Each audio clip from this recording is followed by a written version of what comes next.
Naqra Fatihah, kita baca Fatihah kepada musannif, kepada guru-guru kita Al-Fatihah. A'udzubillahi minasyaitonirrajim. Bismillahirrahmanirrahim. Alhamdulillahirabbil alamin arrahmanirrahim maliki yaumiddin. Iyyaka na'budu wa iyyaka nasta'in ihdinas siratal mustaqim siratal ladzina an'amta 'alaihim ghairil maghdubi 'alaihim waladdallin. Amin. Bismillahirrahmanirrahim. Alhamdulillahirabbil alamin wassalatu wassalamu ala sayyidil mursalin sayyidina Muhammadin wa ala alihi washabihi ajma'in amma ba'd. Setelah kita membahas tentang perkara nuzulul Quran, turunnya Al-Quran, kita memasuki pembahasan jam'ul Quran wa tartibuhu, mengumpulkan Al-Quran dan menyusunnya. Bab penyusunan dan pengumpulan Al-Quran. Jam'ul Quran itu ada dua makna, al-ma'nayan, lahu ma'nayan.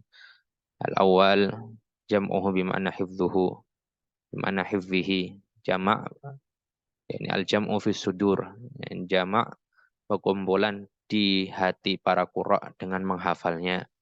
Wathani al-jama' jam'u fi sutur, al-jama' bima'na al-kitabah, jam'ul Quran bima'na kitabatihi, mengumpulkan Al-Quran yang dimaknai dengan menulisnya, penulisannya, baik itu zaman dulu karena nggak ada kertas, itu di baik itu di tulang atau di dedaunan pelepah pohon korma dan lain sebagainya. Naam, jamak Quran itu ada 3 fase pengumpulan. Itu yang pertama adalah fase zaman Nabi, al-jam'ul awal itu di zaman Nabi, al-jam'ul tsani di zamannya Sayyidina Abu Bakar, al-jam'ul tsalis di zamannya Sayyidina Utsman. Kita akan membahas satu persatu jamak. Di zaman Nabi itu adalah pengumpulan pertama yang bermaksud untuk mengumpulkan Al-Quran, dan di zaman beliau tidak dibolehkan menuliskan selain Al-Quran kecuali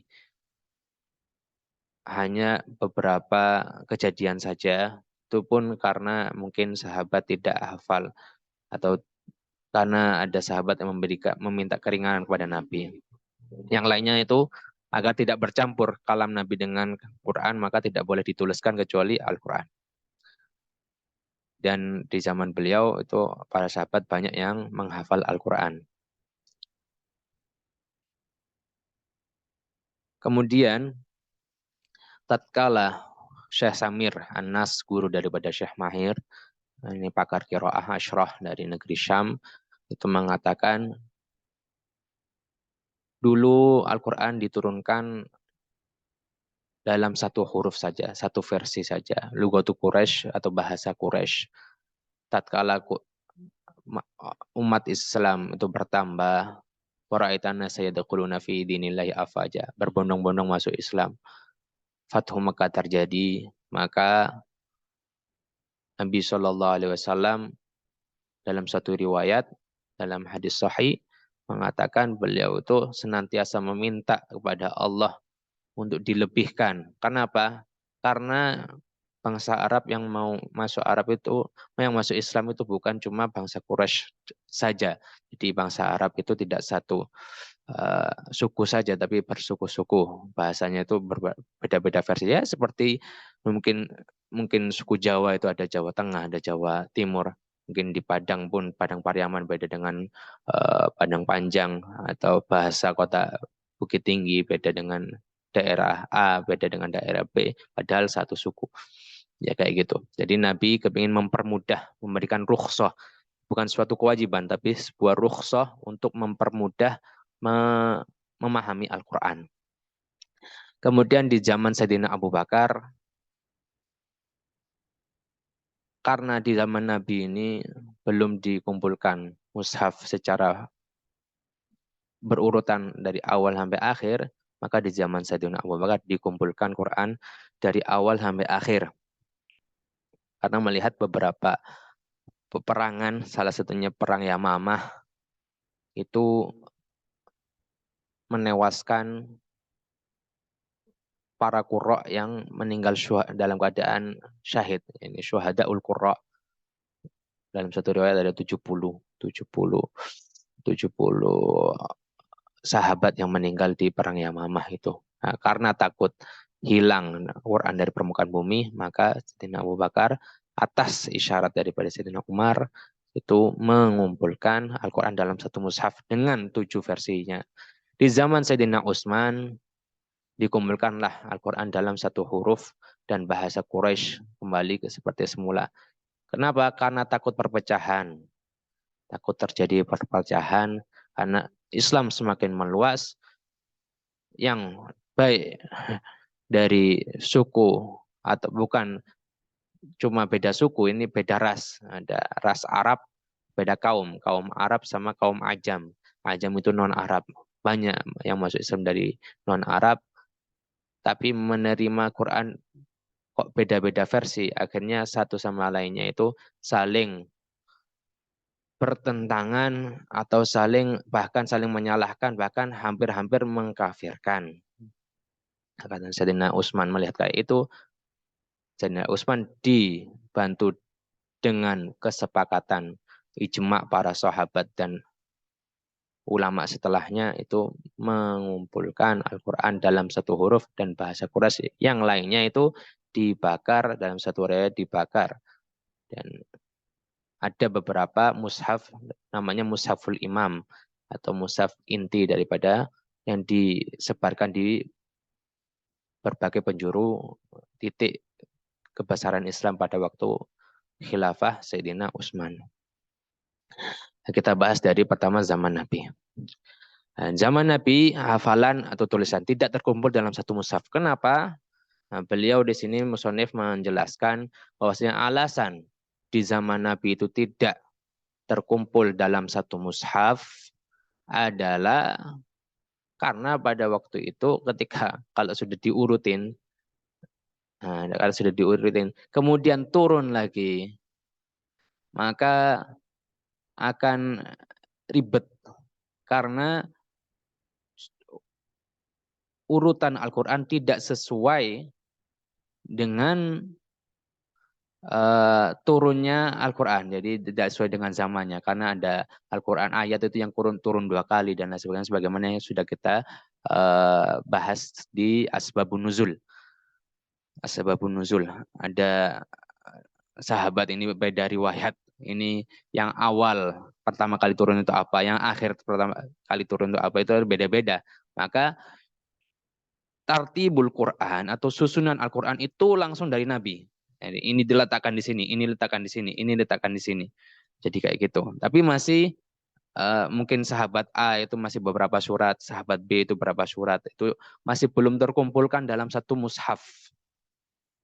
Jadi zaman Nabi masih belum terkumpulkan. Kenapa? Ya karena masih proses penurunan Al-Quran.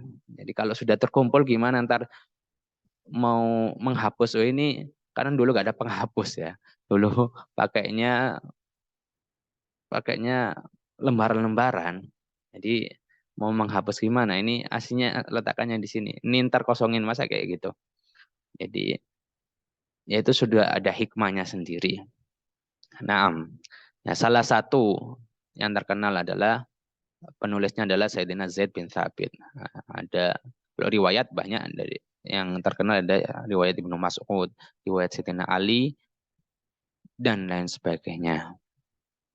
Kemudian masuk ke Jam'u Tsani, pengumpulan Quran di zaman Sayyidina Abu Bakar. Itu terjadi pertama kali salah satunya perang Yamamah, yaitu perang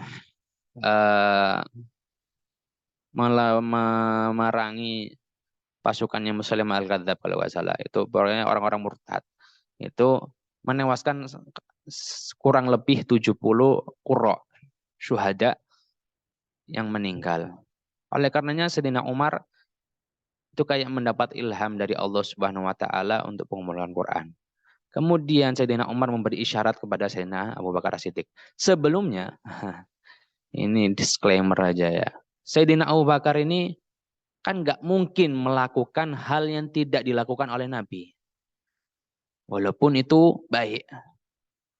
Nah, kayak gitu. Jadi Sayyidina Abu Bakar masih ganjel di hatinya. Bagaimana? Fakaifa af'al malam yaf'alun Nabi. Bagaimana aku melakukan hal yang tidak dilakukan oleh Nabi? Tapi kalau kata Sayyidina Umar, ini aradzalika khair. Anak lihat itu bagus. Ini perkaranya bagus. Maka Sayyidina Umar terus-menerus memberi saran kepada Sayyidina Abu Bakar hatta yashrahallahu sadrahu, sampai Allah melampangkan hati Sayyidina Abu Bakar dan beliau setuju menyetujui pendapat tersebut. Ini bisa diambil pelajaran bahwasanya tidak semua hal yang ditinggalkan oleh Nabi itu bid'ah dolalah. Jadi ada bid'ah hasanah, ya kan? Ada bid'ah hasanah, mansana sunatan hasanatan, ya ini termasuknya. Siapa yang membuat kebiasaan bagus selama sesuai dengan aturan dan tidak keluar daripada aturan-aturan syariat, itu ya bagus-bagus saja. Kalau ajaran itu bagus, ya. Metode-metode yang terbaru ya nggak masalah, ya gitu kan. Ini walaupun Nabi belum pernah mengumpulkan dalam satu mushaf, tapi ini kan apa itu maslahatnya tidak keluar daripada syariat-syariat atau tuntunan-tuntunan yang ada di dalam Al-Quran. Dan Nabi pun nggak ada melarang hal tersebut. Nah, tidak. Makanya ulama mengatakan at-tarku laisa bihujjah. Peninggalan atau Nabi meninggalkan sesuatu itu bukan merupakan hujjah. Ya, langsung aja. Ini sekedar istidrodan atau apa, mengomentari hal yang terjadi di fenomena zaman sekarang. Nah, kemudian di Sayyidina Abu Bakar itu langsung memerintahkan Sayyidina Zaid bin Sabit sebagai pemimpin daripada pimpinan redaksi pengumpulan Al-Quran. Sayyidina Zaid bin Sabit itu sama seperti Sayyidina Abu Bakar di awal awal kali menerima perintah daripada Sayyidina Abu Bakar. Gak mau beliau. Gimana anak mau melakukan hal yang tidak dilakukan oleh Nabi? Maka Sayyidina Abu Bakar melakukan hal yang sama sebagai mana Sayyidina Umar melakukannya, yaitu terus-menerus meminta Sayyidina Zaid bin Sabit. Akhirnya beliau setuju dan mau. Dan kenapa Sayyidina Zaid bin Sabit dipilih? Karena beliau adalah salah satu penulis unggul daripada Sayyidina Rasulullah Shallallahu Alaihi Wasallam, yang dari kecilnya beliau itu menjadi penulis Nabi. Jadi Sayyidina Abu Bakar menetapkan standarisasi penulisannya. Itu harus ada syahidan atau dua saksi. Ada ulama itu menafsirkan, ada yang ngomong dua saksi ini agar memang benar-benar penulisannya itu tidak sembarang. Orang, oh anak punya Al-Quran, oh anak punya mushaf, anak punya ini. Enggak sembarang. Oh anak punya versi ini, kan anak punya versi ini. Tidak sembarang orang, oh dilihat dulu ini. Jadi ini biar karena ini Al-Quran suci ya, ini mukjizat, yaitu kalamullah. Nah, ada yang ngomong syahidan itu harus dihafal dan harus ditulis. Punya tulisan dan ente bisa ngafal, dites dulu. Dites dulu ente hafal apa dan ente bisa nulis. Dua-duanya, oh bisa hafal, bisa nulis, baru dimasukin ke dalam susunan Al-Quran versi Sayyidina Abu Bakar. Itu dengan semua versinya, yaitu 7 huruf yang tadi sudah diceritakan, yaitu bukan bahasa Quraisy doang, tapi dengan bahasa semuanya. Naam. Nah, kemudian pengumpulan Quran di zaman Sayyidina Utsman bin Affan radhiyallahu an. Nah, jadi ulama mengatakan Al-Haris Al-Muhasibi, seorang ahli hadis dari kalangan tabi'in atau tabi'in, ya lupa Al-Harits Al-Muhasibi, dari kalangan kaum salaf, ulama salaf mengatakan bahwasanya yang masyhur memang yang mengumpulkan Al-Quran itu Sayyidina Utsman, tapi hakikatnya yang mengumpulkan itu Sayyidina Abu Bakar terlebih dahulu dengan isyarat Sayyidina Umar. Nah, ya ini sekarang pengumpulan Al-Quran di zaman Sayyidina Utsman bin Affan. Nah, itu terjadi pertama kali ketika terjadi pertikaian. Jadi Islam itu menyebar luas di penjuru bumi. Islam menyebar luas di penjuru bumi, terus terjadi pertikaian. Wah, saya punya versinya kayak gini, saya punya versi kayak gini. Dulu memang di awal perkara Quran turun dengan 7 huruf atau dengan 7 bahasa, 7 dialek yang berbeda, itu untuk mempermudah kaum Arab yang lainnya selain kaum Quraisy untuk memahami Al-Quran. Nah, tapi kesini ternyata rukhsah itu menjadi fitnah. Karena apa? Karena Al-Quran Islam sudah menyebar luas dari uh, tanah Jazirah Arab menuju tanah non-Arab. Nah, dari menuju tanah non-Arab. Nah, yang masuk Islam itu bukan Arab saja. Jadi gak paham kalau ini bahasa lain, dialek lain. Nah, akhirnya, dan ini bukan sebuah kewajiban kita membaca, ulama mengatakan, Nabi tidak mewajibkan kita untuk membaca dengan 7 huruf. Tapi 7 huruf ini merupakan rukhsah atau keringanan atau bantuan untuk kaum-kaum selain dari kaum Quraisy untuk memahami Al-Quran. Nah, karena ini sudah hilang ada di situ ada madorot yang lebih besar. Kalau kita masih mempertahankan ini akan terjadi perpecahan, kata Sayyidina Utsman ini, sebelum terjadinya pertikaian seperti pertikaian kaum Yahudi dan Nasoro. Sehingga ntar ujung-ujungnya Quran bukan malah menjadi penyatu, pemersatu umat, malah jadi pemecah belah umat. Maka kata Sayyidina Utsman, kumpulkanlah Al-Quran sebelum ini terjadi pertikaian. Nah, ini sampai-sampai pada waktu itu yang punya Quran versi A atau versi dialek A, versi harf A dengan versi harf B itu sampai-sampai menyalahkannya, sampai-sampai hampir-hampir mengkafirkan. Oleh karenanya ini bisa kita ambil pelajaran untuk kaum atau kaum muhajirin, dalam artian orang-orang yang baru hijrah zaman now, tidak menggampangkan untuk mengkafirkan orang. Sayyidina Utsman saja itu berusaha untuk menghindari fitnah pertikaian. Walaupun setelah zaman beliau terjadi fitnah atau pertikaian tersebut ya. Tapi Sayyidina Utsman berusaha untuk menghindarinya. Upaya pengumpulan Al-Quran itu dilakukan untuk menghindari pertikaian. Jangan sampai kita bertikai apalagi karena berbeda mazhab atau gimana ya. Karena semua kita adalah Islam. Islam adalah satu. Jangan sampai kita diadu domba oleh musuh-musuh Islam, Israel dan sekutunya dan antek-anteknya. Mereka nonton-nonton kita ya, Israelnya nonton-nonton kita, kitanya malah bertikai. Nah, kembali lagi ke pelajaran tragedi pertikaian ini, salah satunya di Azerbaijan, di dekat perbatasan Irak dan lain sebagainya. Nah, ini memicu salah satu versi yang punya versi A dan versi B itu saling menyalahkan, hampir-hampir mengkafir. Maka Sayyidina Utsman mengumpulkan Quran dalam satu. Itu bukan keresahan Sayyidina Utsman saja ya, tapi keresahan banyak daripada sahabat. Oleh karenanya ini merupakan, ulama mengatakan ini merupakan ijma. Tidak ada yang mengingkari baik di zaman sahabat Sayyidina Utsman ataupun di zaman ulama salaf setelah Sayyidina Utsman.